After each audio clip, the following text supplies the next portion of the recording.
दोस्तों नमस्कार। मैं हूं रवि और आप देख रहे हैं मेरा यूट्यूब चैनल। दोस्तों आज की सच्ची घटना है इटावा की।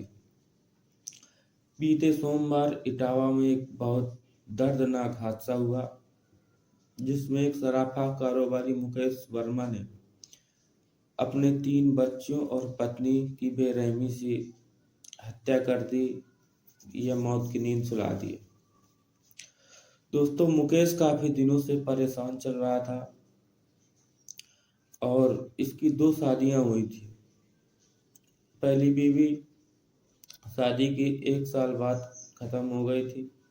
उसको भी शायद पता चला है कि नींद की गोली कैंसर था उसे, और कैंसर होने के बाद मुकेश उसे नींद की गोली दिया करता था जब उसको दर्द होता था या तकलीफ होती थी, तो उसको आराम मिल जाता था या नींद आ जाती थी।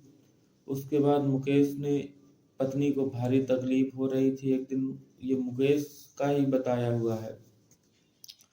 तो उसने बताया कि मैंने कुछ ज़्यादा मात्रा में नींद की गोलियां दे दी जिससे कि पत्नी की मौत हो गई। तो मुझे पता चला कि अगर किसी को ज़्यादा मात्रा में नींद की गोलियां खिला दो तो उसकी मौत भी हो सकती है। तो दोस्तों मुकेश अभी माइंडली डिस्टर्ब था, उसको कोई दिमागी तकलीफ थी या अपने परिवार को मारना चाहता था।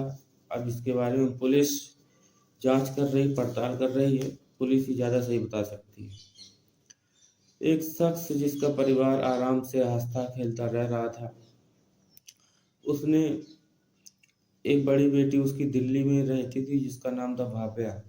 वो भी दीपावली में अपने माँ बाप और घर में आई हुई थी खुशियाँ मनाने। और पिछले संडे को वो लड़की जा रही थी दिल्ली वापस, लेकिन मुकेश ने उसे रोक लिया और कहा बेटा हम लोग दिल्ली चलेंगे, आप रुकिए। उसके बाद में वो लड़की रुक गई। मुकेश बीते सोमवार को उस लड़की को और बाकी जो 2 और बच्चे थे, इस वाली पत्नी के बाद में जिससे शादी हुई थी, उन सभी को काफ़ी ज़्यादा मात्रा में नींद की गोलियां खिलाता है।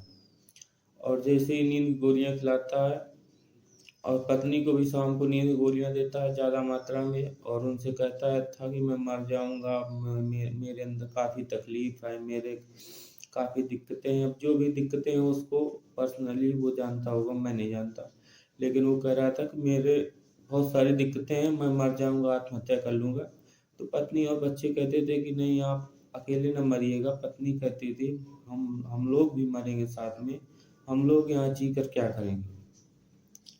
तो इस वजह से उसने पत्नी को भी काफी मात्रा में नींद की गोलियां खिलाई। और बड़ी बेटी नींद की गोलियां खाने के बाद बोली पापा क्या खिलाया है आपने, हमें बहुत ज्यादा दिक्कत हो रही है। तो मुकेश ने कहा कि नहीं बेटा, आराम मिल जाएगा, कोई दिक्कत नहीं है, अभी ठीक हो जाएगा। और सुबह होते तीनों बच्चे अभीष्ट, काव्या और बड़ी बेटी भाव्या, तीनों बच्चे और पत्नी रेखा, ये सब दम तोड़ देते हैं, खत्म हो जाते हैं। जब परिवार और मोहल्लों वालों को पता चलता है तो आसपास की भीड़ जमा हो जाती है। मुके रेखा जो उसकी मुकेश की पत्नी होती है, उसकी माँ भी आती है, उसका भाई आता है, उसकी बहन आती है। दोस्तों पुलिस भी आती है, पुलिस को फोन से जानकारी दी जाती है, पोस्टमार्टम होता है, बाकी जो प्रक्रियाएं सब शुरू हो जाती हैं। और शायद मुकेश भी आत्महत्या करने के लिए अपने पास की रेलवे लाइन पे जाता है कटने के लिए, लेकिन अब इस ये नहीं कट पाता है, या ये जो भी कह रहा है मैं तो बच गया, मेरे ऊपर से पूरी ट्रेन गुजर गई लेकिन मुझे कुछ नहीं हुआ। अब इस पे हम कुछ नहीं कर सकते क्योंकि हमें नहीं पता कि मुकेश ट्रेन के आगे लेटे भी या केवल झूठ बोल रहे हैं। तो इस पर पुलिस जांच कर रही है। और दोस्तों हमें तो ये लगता है कि जब कोई बाप, कोई दिक्कत थी, कितनी भी बड़ी दिक्कत थी, तो क्या अपने परिवार को मार देना चाहिए, अपने बच्चों को, अपनी पत्नी को? तो क्यों लोग शादी करते हैं फिर, अगर मारना ही है? अगर इतनी तकलीफ थी खुद को मार लेते बस। क्यों ये 4 जाने जाती, 3 4 जाने जो चली गई, पूरा परिवार उजड़ गया, उन बच्चों ने क्या बिगाड़ा था? अगर माइनरी तकलीफ थी तो पत्नी को पहले सबसे बताना चाहिए था, जांच करानी चाहिए थी, इलाज कराना चाहिए था। लेकिन मुकेश तो आज भी मीडिया को इंटरव्यू दे रहा है खड़े होकर बड़े कायदे से, उसके उसके अंदर कोई 1% का ये नहीं कि मैंने गलत किया।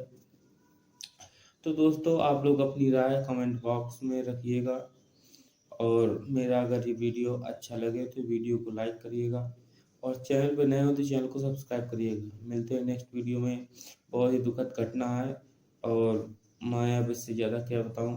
तब तक के लिए जय हिंद, वंदे मातरम।